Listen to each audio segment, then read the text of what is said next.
because I honestly thought I was gonna die. Good morning, you guys, and welcome back to another video. As you can see from the title, it's that time of the month for me, and honestly for the past couple of days I've been feeling so exhausted, not knowing why, but it's because my period was about to start. So today is actually the first day of my period. I feel like the first 2 days are usually the worst for me, but today I'm actually feeling relatively okay. I got a little bit of cramping going on, but not too much, and energy wise I'm feeling a bit better today than the days leading up to my period. Funny enough, yesterday I actually had way worse cramps than I have today. Like, I felt it both in my stomach as well as in my back end, like inside the booty, you know, and it was cramping really bad, but my period didn't start until the morning of today, so I suppose that was just some preparation cramps trying to start squeezing everything out, you know. This might be a little weird, but either way I'm excited to have a good day today. In this video I also want to talk a little bit about my little tips and tricks that I've found being a woman who gets her period every single month, and then perhaps even do a bit of a period Q&A. Suki wanted to join the video. I've been wanting to do a regular Q&A as well from the moment I started YouTube, so if you have any questions for me, please leave them in the comments so that I can make that for you guys. Without further ado, let's get into the day, and the first thing I'm going to do today is actually breakfast. I've been obsessed with biscuits lately, so I want to try and make some at home today myself.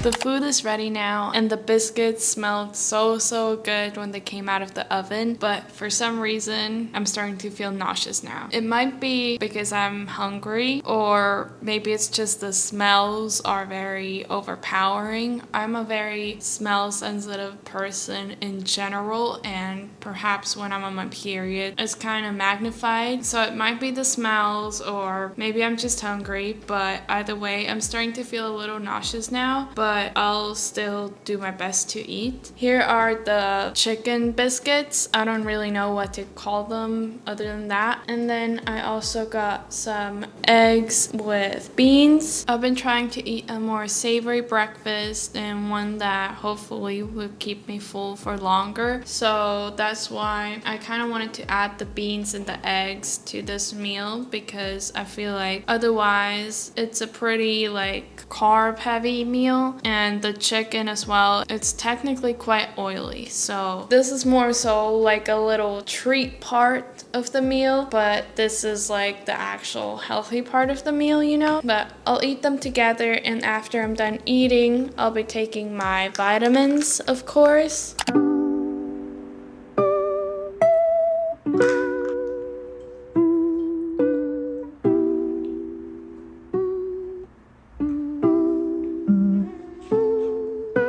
I feel like I wasn't too happy with the breakfast I had today. The chicken biscuits were just a little too much. I feel like the chicken and biscuits is something that's nice to have every once in a while when you go out or something, but not something to actually eat at home for breakfast. I feel like I much rather preferred yesterday's breakfast, which was basically the same thing with the eggs and beans, and then I also had like a little bit of toast with mayo on the side. That breakfast meal just felt so much better and healthier in a way to me, but otherwise the biscuits turned out really good. So tomorrow I might try to have just a biscuit next to the eggs with beans, just to kind of balance it out a little bit and have a bit of carbs on the side. But this meal just felt a little way too heavy for me to be like a regular breakfast meal. I just heated up my hot water bottle, which is one of my favorite period tools. Thank you so much to my sister who gifted gifted me this penguin hot water bottle when I was, I don't know how old, probably like 13 or something. But this thing has been with me for so many years and I absolutely love it. I feel like putting something warm or hot on your stomach or your back, depending on what is hurting more in the moment, is one of the best things to kind of relieve the pain, as well as I feel like the heat kind of helps things to get flowing, if you know what I mean. I usually like to keep my hot water bottle inside my pants like a kangaroo baby, just because that way it's like closer to me and it's all nice and snatched up and I have my hands free to do whatever I want. I feel like in the future I'd definitely like to get like a heating pad or heated blanket or something like that you can just plug in, because it is a little tedious to fill this thing up and it can actually even be a little bit dangerous as the water can kind of go in your hands and burn you a bit. But as for now, I'm really glad to have my penguin. Another really good period trick or tool that I've found out about is rosemary tea. I don't have it on hand right now, but in my experience, drinking rosemary tea really gets things flowing, which in turn I feel like helps alleviate the cramps a little bit, because the cramps are there to kind of squeeze and push the blood out, and when things are flowing easier, your body probably doesn't need to like work as hard to like squeeze everything out. And then another food item that I absolutely love during my period is chocolate. I feel like it's just such a comforting food for me that if I want chocolate, I'm gonna have chocolate. Also, when you're in your period, I feel like it's good to be a little more gentle to yourself, because there's a lot of stuff going on in your body, and I just feel like I personally am not as strong as I usually am. And on top of that, I usually also get other period symptoms such as headaches, just fatigue, bloating, cramps, nausea, mood swings, and I can't remember if anything else, but those are just a couple of regular period symptoms that women experience. And there's a bunch of other ones as well, of course, but those are the ones that I'm the most familiar with. So I feel like when you're going through all of that, obviously you can't perform at your fullest and you got to be a little more gentle to yourself. My sister, as an example, I think I remember from my childhood, she used to actually get like sick when she was on her period. So it's a bit of a difficult time to go through, and I think you just need to learn how to be on good terms with your body and how to listen to your body and how to just optimize this time during the month. I'm planning on doing a little bit of reading now. This is a new book that I picked up at the library. I've only read the introduction so far, so I can't really comment too much on the book yet, but so far it seems quite interesting.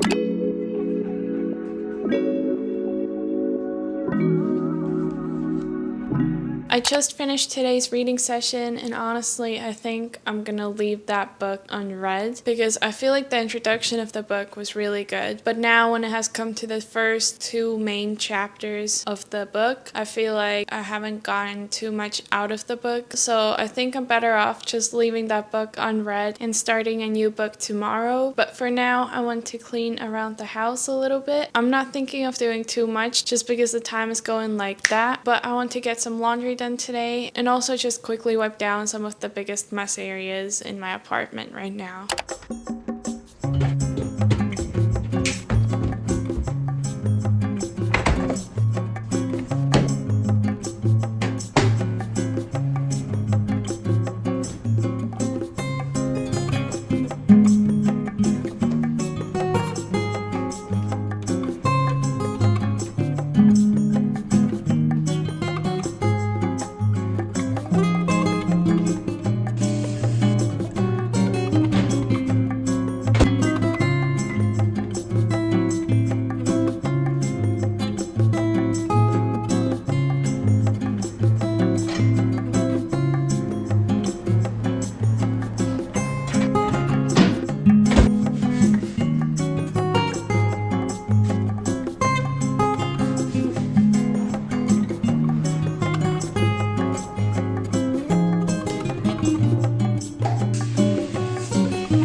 I'm honestly starting to feel a bit more tired now, so I think this is the perfect time to wrap up this vlog with a quick period Q&A. But firstly, I want to fully disclose that not every day on my period is like this. I honestly feel like each period is a little bit different from one another, and this time around on the first day of my period, I've actually been feeling quite energetic and pretty good. I had some cramps towards the morning, but they have pretty much gone away, so I feel like today I've actually been feeling really great. This might be because for the past 4 days I've been feeling so exhausted and I haven't gotten anything done. I've been sleeping pretty much all day just because I've been feeling so tired. So I want you to know that even though I feel like today I got a good amount of stuff done, this is usually not the case. And if you're not able to perform on your period, that's okay. Just take a moment to rest if you have the opportunity to, and try to be more gentle with yourself. There's no point in pushing yourself way too hard and then later paying for it by getting sick, as an example, or burning out and not being able to do anything for the next couple of weeks, as an example. So please do note that this is not the reality of my everyday life on my period, but overall I am happy with the day and I'm glad that my energy is finally starting to come back, because as I mentioned, for the previous 4 days I've been pretty much just knocked out and I haven't been able to get anything done. I've been feeling so low and I'm glad to kind of be coming back alive again. Either way, I got a couple of questions I want to talk about when it comes to periods, and the first one is, what was my first encounter with periods like? So I got my period pretty early on. It's interesting to note that it seems like the age for when you get your period is starting to like slowly decrease, because when my mom got her period she was like 16 or something, which probably at that time was like quite early. I've heard from other people as well that like their parents would get their period around like 16, maybe even 18, but in my case I think I was like 11 or something. So crazy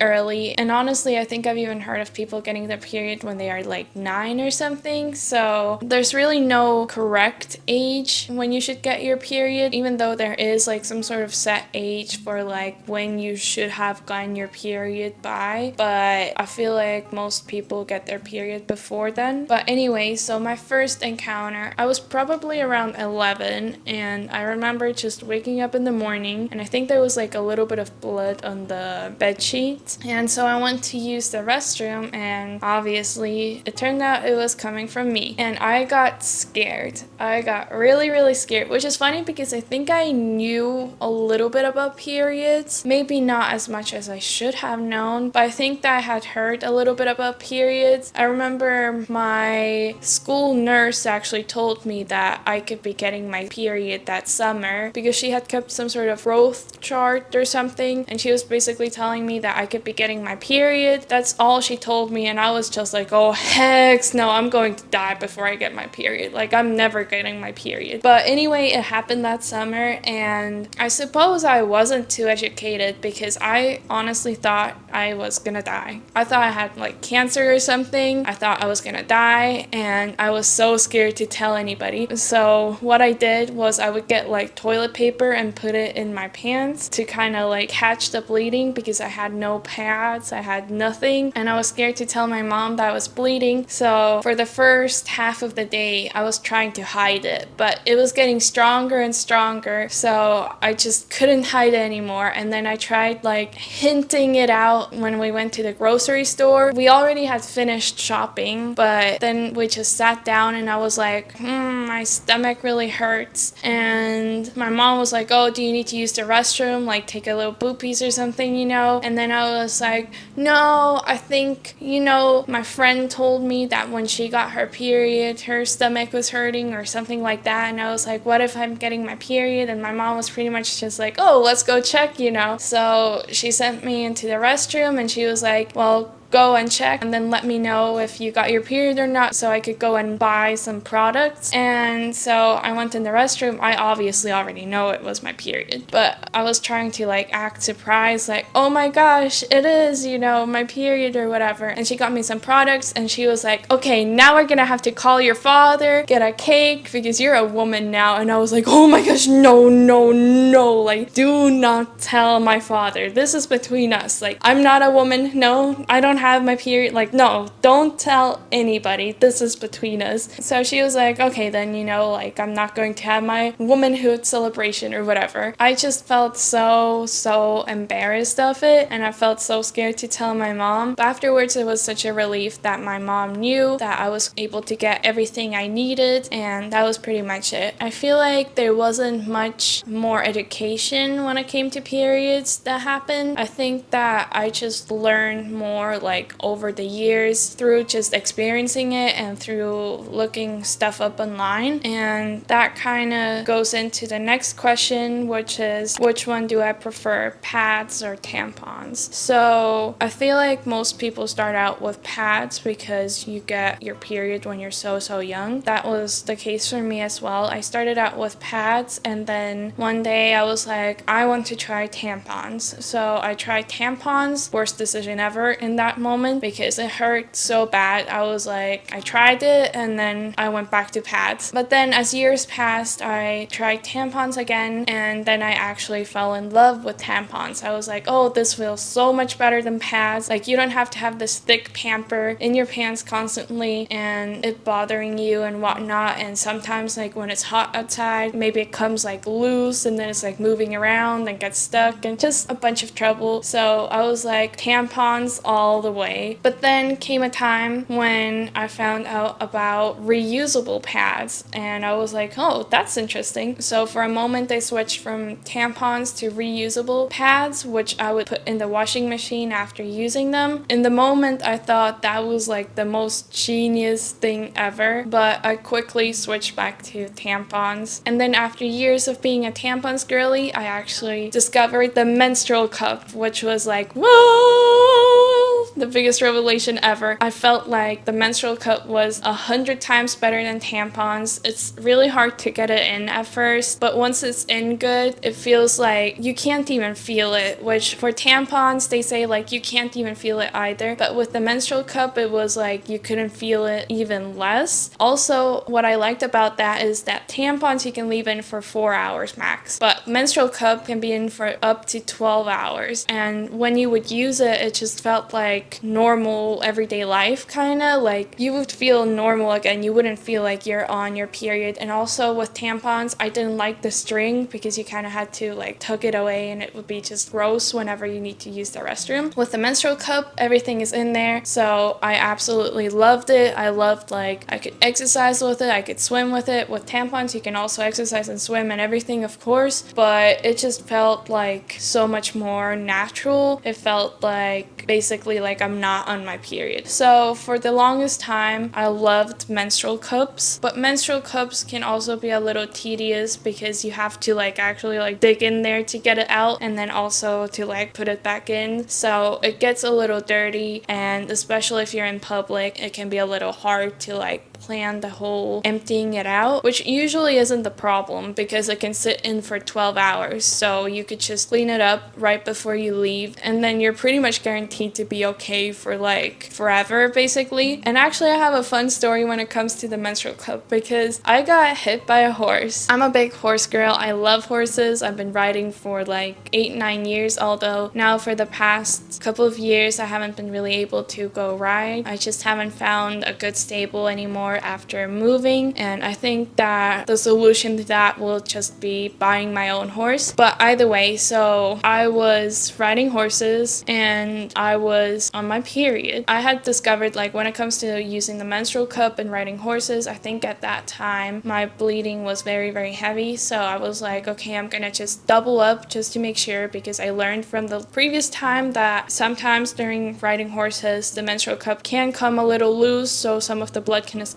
So basically I put a pad and then I put my menstrual cup in. But that day I got hit in my face by a horse, and then I was transferred in the ambulance to like a hospital in another city for them to kind of take care of me. And what ended up happening was, well, basically I broke half of my face and I had a concussion and all that stuff. That's a story for another day. But when it comes to periods, obviously I was on my period at that time. I had put my menstrual cup cup in the morning, and I also had a pad on, so I wasn't leaking, but that menstrual cup stayed in me for about 4 to 7 days. 4 to 7 days. I was using pads to kind of catch whatever would come out, but I wasn't able to take the menstrual cup out for 4 to 7 days. So, but I'm still fine. Either way, you should change it after 12 hours, but that's like the longest thing you can use without changing. Now I've abandoned the menstrual cup again. I still have it for whenever I want to use it, but I'm back to using pads just because I feel like they are so much easier. You just put them on and then take them off, and you know, they are just much easier to like change out, and of course sometimes they feel a little more uncomfortable because you can feel it there, but I'm back to pads for now. And then next question I have, my dog is sleeping in case you can hear her snoring. Then the next question is, what do I use to track my periods? If you're just getting your periods, you might have heard that's a good idea to track them, which I started doing as well when I first got my period. My mom told me that you need to track your periods just because in case you ever need to go to like the lady doctor or you have any problems with your periods, then the first thing they will ask for is like your calendar where you have tracked your periods. These days there's a lot of wonderful apps for tracking your periods, but actually this year I've been using this app that acts as, in a way, a calendar as well as like a period and ovulation predictor as well as a contraceptive. So I've been really loving this app. It's a natural contraceptive option. There's not a lot of those out there. The only ones that I know of is this app and then the calendar method, which a lot of people say the calendar method is like not safe at all because you can't really predict your ovulation too good with that. But this app is actually as safe as like the combination birth control pill with perfect use. And the way it works is it uses your body basal temperature. So every morning when you wake up at the same time, you gotta like measure your body temperature in your mouth right when you wake up. Don't get out of bed, nothing, just measure right away. And then the Bluetooth thermometer they give you will sync with the app, and then the algorithm will kind of calculate like, are you fertile or not? And there's obviously like other ways you can also track your body temperature. One of them is having one of those newer Apple watches that are able to like track your body temperature, and then another one is Oura Ring. So these two methods for checking your temperature are a bit easier because they automatically measure what your temperature is when you wake up or whatever, like at the same time every day, and then they put it in the app. So I guess there's less human error in that aspect, that you don't need to worry about like forgetting to measure because these devices will do it for you. But I have been using the thermometer that comes with a yearly subscription for the past 10 months now, and I absolutely love it. I'm never switching back to hormonal birth control. I was on the pill for way too long, probably since I was like 12, 13 or something, for the reason that my periods were irregular and very heavy. I had a lot of cramping, so my female doctor put me on combination birth control pill, and I was on it for like 7 years for pretty much no reason because my cramps actually still stayed the same. If not, they got worse. Of course, my periods did get regulated then, but the irregularity of my periods might also have been just because I just started my period and I was so young, and that's like a normal thing. But either way, hormonal birth control is not very good for your body. It just messes up your natural hormones and it has a lot of side effects. I'm not here to talk about them too much, but switching to like natural birth control was one of the best decisions of my life, I feel like, and there have been no accidents or anything. The app tells you like when you're fertile, when you're not fertile, based on your body temperature every single morning. Basically, during the fertile window, you're supposed to either abstain from intercourse or use a condom. When you first start using this app, it gives you more red days, which is the like abstain days, just for the reason that it takes the app, from my experience at least, about 3 months to learn your body and your curves or whatever. So the app is always trying to be very cautious about giving you green days, which is like go ahead, go crazy days. And in my experience, after using the app consistently every single day or every other day for 3 months, my red day periods would be about like a week long. So that's not bad at all to like abstain or just be more cautious about how you